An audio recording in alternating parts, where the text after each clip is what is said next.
Hey everybody, welcome to the channel. Today we're going to be analyzing the meeting that I just had with Garyvee on Black Friday 2022. Now, we are going to be returning back to our stocks and finance content tomorrow on Monday, but it is Sunday, and I was like, a fun video would actually be analyzing what I just did on Black Friday. And the reason I want to do this is for a couple of things. I got a lot of comments in the video and some DMs basically asking about how do you structure a pitch and what does it mean to get a message across in 30 seconds and like how do you actually get someone to be convinced by something that you're doing. I don't think it was the most amazing pitch in the world, but I did do competitive debate for the past 10 years. I've been coaching it for the past 6 years. So a lot of what I did over the past decade of my life culminated in that one moment yesterday or 2 days ago where I had to say something really quickly, really meaningfully, and get a positive result of that. So I want to talk about that. And number two, there's a good base on that follows the channel. I know it's a stocks and finance channel, but I convinced a lot of you to care about my startup through my communication skills. So it's, a lot of you have followed along on the journey. A lot of you have invested. A lot of you honestly want to see it win, and it means the world to me to have that community. So I want to go into this video and just analyze, how did this happen? How did we do this? What was the point of it? Why it's so important to have someone like a Garyvee interested in what you're trying to build, and go from there. So let's get into this right now, and we are going to analyze the meeting with Garyvee. And we'll also analyze some editing by my really good friend Tristan, who edited this video. I think he did a hell of a job. All right, let's get into it. All right, I'm going to shoot my shot here. YouTubers that are angel investors as well. Send me info. Hello, everybody. We are here, Black Friday, early morning. Gary Vaynerchuk, big inspiration of mine. He is speaking at a wine library, and we're gonna be pitching him on Idea. Obviously, if he joins the platform or invests, it's a really, really big deal for the company. So we're here, he's in New Jersey. This is our shot. We're gonna wait in line for the next hour or two, get a chance to speak to him, and see if we can get him on the Idea train. So fun fact, my dad owned a wine store as well, or a liquor store. And just like Gary used to work in his dad's liquor store, which is where we are, Wine Library in Springfield, New Jersey, I used to work in my dad's liquor store for 6 years. Now, we ended up selling our store. It never ended up being as successful or expanding like Wine Library. But it was kind of cool because I relate, I'm a kid from Jersey. My dad had a liquor store, and it's really cool to see him come back. And Gary being from Jersey means there was always going to be a long line. There was never not going to be a long line. So we got there relatively early. We got there 30 minutes before it had to start. There were some people who got there 3 hours before it had to start, so they got to meet him immediately. I think we got there at a decent time, and, then we just ended up having to wait in line. Idea train. Let's do it.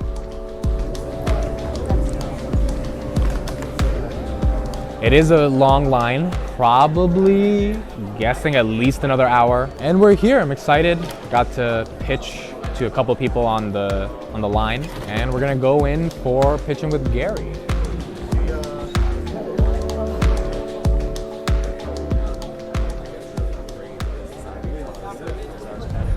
Some people were asking how I felt on the line. I wasn't that nervous, to be honest. And it's mainly because, bro, I'm not saying that to say that. I'm saying that I'm at the point of this startup where I just want to win, and I don't care. So getting nervous about these things and screwing up the moment and not being fully locked in, it wasn't part of my my personality. I'm just at this point, I want to win. I want to go and win. And so as a result of that, there are some of these moments where you're all right, you have to prepare it. You need to know what you want to do. And then you got to go in and just try to execute. And so that's how I felt on the line. I was just ready for my shot when it was time. I was just in the shed at a show right next to you. Exactly. Talk to you soon. GV, nice to meet you. Nice to meet you. Things are good. Who do I make this out to? To Amit, AMIT. AMIT? Yes. All right. Okay, so a couple of things there. Number one, I brought a book with me. This is really important. At first, I wasn't going to bring anything, but it makes a lot of sense to bring a book. Why? Because you don't want to go to dinner and not contribute to the potluck. From a pure relationship building perspective, it would have been so weird if I just come up to him and say, hey, I just want a picture, and then I want to take from you, right? Because in this meeting, I'm going for my take, right? I'm asking him something. I'm taking advantage of him, right? Theoretically, I'm taking something from him. And to not reciprocate in any sense by even getting your book signed, it was a $30 book. It would have been bad, right? So I'm happy that I made the decision when I was online to say, well, wait, I should buy something because I'm here and I'm taking some of his precious time away. It would only make sense for him to have a book there. So that was the first thing. The second thing was the GV. I don't know where I got that from. I was just if I go in, I should have some energy when I'm going. I shouldn't just be hello. I should be GV, right? Like his name is Garyvee. I'm like, oh, maybe like that sounds cool. I'll just have some energy there. And that is what led to the dab up.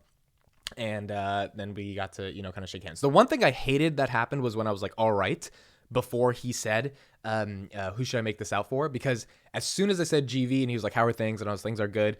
And I said, all right, that's when I was about to go into the pitch. But then he said, who should I make this out for? And it was a little bit awkward right there because I'm like, all right. And he's like, who? And then he asked me a question. But that thing I can't really control. But I probably should have known, like, he was going to ask, like, what's my name? Right. So like, you sign the thing.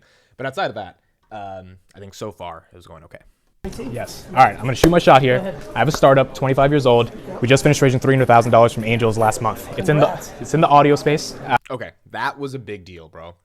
Me and Tristan were thinking about this for a while. We were like, all right, what's going to establish credibility up front? This guy gets pitches left and right. All these people trying to do ideas. I was talking to people on the line. They were asking him they were going to be like, all right, I'm going to ask Gary, blah, blah, blah. I'm like, how do you cut through the noise? And one of the best ways to cut through the noise is to establish credibility. And the biggest thing about my startup at this stage in terms of credibility, outside of the growth, outside of the progress, outside of the fact that we already have a product, outside of the team we have, is we raise some freaking money, bro. And like, it is so difficult to raise money, to raise capital, to get people to believe in your idea and put their dollars where their mouth is. Like, it's just not an easy thing. And we did it in 2022 when the entire economy was collapsing. So I think that, he smiled so hard, as you can see. And I think it was a genuine smile because it's when you tell someone something that they feel they are kind of responsible for, which Gary obviously feels responsible for a lot of people's success who are here to see him, because obviously the follow-up is like, you motivated me, you blah, blah, blah. And he's a big part for why I'm doing this. I think his smile was genuine and he wanted to be happy in that moment. And what his smile did for me was ease me up a lot more. I mean, when he smiled, I was just like, okay, hold on. Like this is not like, if he had just like kept it pushing, like, okay, cool, you raised 300,000, but he smiled. And that smile actually really helped me feel more comfortable getting into the overall pitch. And so we'll take it from there. Audio space. Podcast discovery, I think, is a very big problem. Spotify and Apple have primarily, in my opinion, become Netflixes of audio, buying all these premium assets, which means it's really fucking hard to show up in the home feed on Spotify or Apple. Okay, this part we got to talk about. This part, so my core pitch was, so there's three sentences there, right? I think podcast discovery is broken. Why is that important? Because you're like, okay, here's the thing I'm trying to solve, right? I don't need to get into some crazy elaborate explanation. It's like, boom, podcast discovery. That's broken. Why does that matter? The word discovery. Gary, if you don't know anything about him, his entire thesis is how do we get people's content discovered? He's built a career, a very successful career, off building an agency and a personal brand around the concepts of getting content discovered, especially on platforms that have underpriced attention. This is why he was screaming about TikTok and LinkedIn years ago before they got into very saturated. Same thing with Facebook and Instagram years before that. So when you talk about content discovery, my hypothesis was he's already going to be interested. So that was the first thing. The second thing, this is the meat of the pitch. You don't have a lot of time to do the meat of the pitch, and there's a trillion different things I could have said. The number one thing I wanted to say was the competitors. Because as soon as you bring up a startup and you're just like this 25-year-old kid, you're like, how are you going to go against some of the biggest technology companies in the world? And so my argument was like, well, what if I say the one thing I know that those guys can't do, and maybe there will be some reciprocation of belief from the other side, right? And this is what happened when I was pitching my startup all throughout 2022. Like, the number one question is like, what are you gonna do about Spotify? What are you gonna do about Apple? And so I led with that in a lot of these pitches because I was like, these guys actually aren't a threat. Like, yes, they are absolutely competitors, but I think we are so different than them that we're gonna be able to circumvent them. As crazy as that sounds, but like, you gotta be crazy, right? When you're trying to build these things, and you have to be firm in why you have the opportunity to skirt them. So when I said Spotify and Apple are becoming Netflixes of audio, and he said, yup, 100%, no discovery. I cut him off a little bit when he was saying discovery because I got it really excited as soon as he said, yup, you're 100%. And it felt genuine. Like, it's like the way he was nodding his head. It's not like he was just agreeing to agree with you, especially when he said no discovery. Because I can tell in a conversation when someone's just agreeing to agree with you, they're putting their head up and down, they're agreeing with everything you say, right? It's like a polite thing to do. When he said no discovery, he was adding logic and an argument behind his head nodding. So it wasn't just BS head nodding. I'm going back and forth. Yup. I agree. Let's keep it moving. It was more like, oh yeah, 100%, no discovery. And that's what made me really excited in the pitch to get to the next level. So that's when I said right after that, as soon as I see him agree, Like, it triggered me. I was like, okay, that's when I cursed, right? I was like, there's no effing way to get this. It's really effing hard to get discovered in the home feed. And I think that's what got me through the first, 20 seconds of the pitch?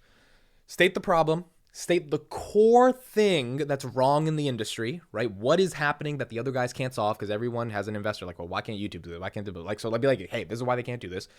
And then state the impact of that, which is a structure for an argument to actually claim warrant impact. The impact of that is that means it's really hard to get discovered, and know your audience. You're talking to a dude who literally only cares about content discovery because his entire advertising agency and personal brand is built off of telling people where to post. And he has to be historically correct on that in order for him to retain his relevancy. Which is why I actually think if we get a meeting with Gary, he might be very interested, because if Audia is the next best place to post audio content, Gary has never said, hey, post on Spotify or Apple, because Spotify and Apple don't give discovery. So if he gets a new thing to say, he gets a ton of new content to talk about for the next 4 years about where to post your audio content, and Audia is that place to post.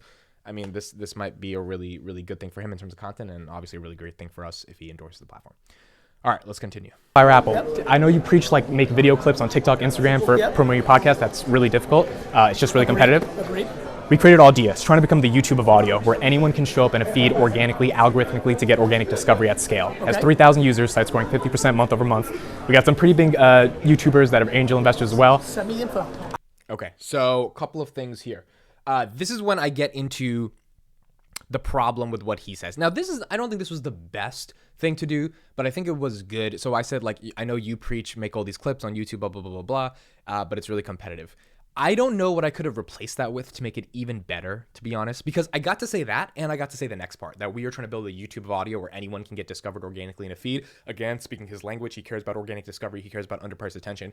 I think that was good. It was very buzzwordy. So, like, I got it out, and at least hopefully gave him an idea, but I don't think it was the best thing to say. The thing above about, he says post everywhere, but here's why it's competitive, or here's why it's saturated. The reason I said that is because I wanted to, like, make the point that even if you post, that your thesis about promoting an audio product, a podcast is, or even a song, is like post content of it on these big platforms. And my argument was like, it's super competitive to do that. And like, there should be kind of a new place where audio can organically be discovered, not through like this little Instagram 30-second clip, and then I find you through that entire funnel, and you have to pump out like 1 trillion of those clips just to be able to get a couple of people to hear your stuff. And so my point there was like, if I say that can like put a little bit of a hole in his thesis, which he knows about. He knows it's really hard to do that, and I mean he's very honest about that, but he still says to do it because there's nothing better you could do. And so that's why I included that, to make him sort of feel, okay, yes, here's what I say, here's why it's really competitive and hard to do that, and here's what Audia is, YouTube of audio. He pointed at the hoodie, so he understood like the hoodie is trying to do that as well. And he's very observant of a lot of things. Like he observes a lot of different things. And so as a result of that, I think we were able to culminate, this is the problem. Here's what the competitors aren't doing. Here's what you say to do. Here's why it's really hard to do what you say to do. Here's what the product actually is, this YouTube of audio. And then I go for my final call to action right here. I just want 5 minutes with you in January, not even to invest, just to see what the product is like. Gary at VaynerMedia. Okay. Put everything about this. I met you. I had the hoodie, the whole thing in the title. Got you. And I'll get you 5. Okay. Happy to do it Thanks for you. Thank you, Gary. Appreciate it. Yep. Okay, and that concludes it. So the call to action. A couple things here. One, I asked for 5 minutes, not 30 minutes. And this is something I actually heard Gary talk about a while ago, which is like, if you want someone's time, that's very important. And Gary is a very, very important person, especially for me, right? I'm a nobody. He's a big somebody. So like, to get a somebody's time when you're a nobody, you don't ask for a lot. You ask for 5. And so I think I remember that right when I was online. I was like, oh yeah, I'm not going to ask for like I'm just going to ask for 5 minutes. Because when you get into the meeting, bro, if you're good, those 5 will turn into 30. Like if you are talking someone's language, which this is what I intend to do, then they're interested and they'll stay. But you don't need to ask for 30 minutes. Like, just ask for 5 minutes and get your point across. And if they're interested, they'll keep talking to you. So that was the first thing. The second thing I think that was really good, that made him feel good, was I said not even to invest. Because if you notice, as soon as I started saying, I just want 5, right before I said I just want 5, he said, what do you want out of this? And I said, I just want 5 minutes, not even to invest. So that was also like a good psychological thing, putting in there saying, hey, I don't want your money. I already told you we raised 300,000. I'm not trying to extract any more value from you. I am, from a monetary perspective, I just want 5 minutes to tell you about the product. My thing is, if I get into that meeting with Gary, this is a product that's built for him. This is a product that he would endorse immediately if it clicked in his head, which I think I can make it click in his head. I think he understands it. And so, if he wanted to invest, obviously that would be awesome. But like the whole idea was, can we get you to believe in this product, and can you see how much use, value this product would have across every different, population on the planet that creates audio content? And if that clicks, I think that could be very special. So I asked for 5 and said, hey, I don't even want you to invest. Just want you to see what it's like. Kind of put him at ease there. And then I also kind of knew, like, I don't think he's going to reject me at the wine library. This was also something of timing, right? He would have rejected me if I said some nonsense. If I said, hey, I have this new NFT project, I want you to be a sponsor of it. Or, hey, I have this new crypto exchange. Can you, like, if you say some real nonsense, bro, it's not going to go well. I mean, as much as that's when you get a, like, email my team or this or that or that. When he said email me, he says email me to a lot of people, but I think the stuff he was saying about put this in the subject, put this title, blah, blah, blah. I'm going to show this video now because I know his team monitors his email and be like, hey, this video, like, hey, this is real. Like the dude said 5 minutes, like this is what it is. And I will keep, hammering it down respectfully until we end up getting the meeting, which I think we will be able to do because we have video proof and he said it, and he doesn't forget things. That's the one thing about Gary. He does not forget things. So when he said, hey, I was the kid with the hoodie and the email put in the title, whether he sees it or his team sees it, I think we will be able to get the meeting done. And so, I think it makes a lot of sense from that perspective. I think if I asked for some nonsense, he would have said no, or he would have brushed it off, but it was a pitch. It was a real pitch. The pitch had what I wanted to say, the problems, the solutions I thought could work. And then it ultimately had the call to action and it converted. So there's really 10, 15 years of debating skills put into this one moment. A lot of comments were just like, how do you like get it across like so naturally and stuff like that. And to me, I don't know if you could tell, I was speeding up a little bit through it because literally their bodyguards or whatever had like 30-second timers because like he was running late. So I knew I had to get it across quickly. I debated very quickly in high school. We would speak like 400 words a minute when I did really fast competitive debate. So I knew I could talk quickly. I just had to be in the right state of mind to say what I need to say and close the deal. And I just kind of went through it. I think my biggest advice to anyone who's trying to learn how to pitch is just it's not even just practicing it a bunch of times. That's super important. And doing it like 20, 30 times will make you feel so confident. But it's also like cohesively structuring the narrative that you are trying to get across, from the problem to the solution to the impact of it to the call to action to what you want, and putting it within a 30, 45-second thing, and then doing it a lot of times and then feeling it when you're there, right? Like there has to be something that exudes from your like personality when you're doing the pitch. It can't be boring. It can't be monotone. It has to you have to feel it, and you have to practice it, and you have to have the argument structured. It is an argument at the end of the day. You're trying to convince someone an argument, and if you can persuade someone and convince them of the argument, you have a chance to win. And so, yeah, if anyone has any comments on that, let me know. I'll definitely be happy to respond. If any specific comments, DM me, Twitter, Instagram, any of that stuff. But that was it.